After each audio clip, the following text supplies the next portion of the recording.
জান্নাত একটি ভয়ঙ্কর লোভ। জান্নাতের লোভ দেখিয়া আমাদের দেশে কিছু লোক সাধারণ মানুষকে দালালি করে তাদেরকে বিপদমুখী করতেছে। এই জান্নাতের লোভ যার শরীরে একবার ঢুকছে সে বড় বিপদে পড়ে গেছে। তুমি জান্নাতের লোভ করিও না, তুমি লোভ করো ষষ্ঠার।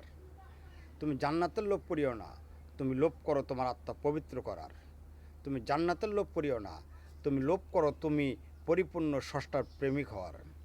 যখন তুমি তোমার ষষ্ঠাকে পাইবা তখন তোমাকে জান্নাত দেবে না দোজক দেবে, জাহান্নাম দেবে, সেটা ষষ্ঠায় ভালো জানে। তুমি ষষ্ঠার প্রেমে উদাসীনী হয়ে যাও। তাই জান্নাতের লোভটা বড় কঠিন একটা লোভ। এই রোগ থেকে মুক্তি পাওয়ার উপায় হলো ষষ্ঠার প্রেম।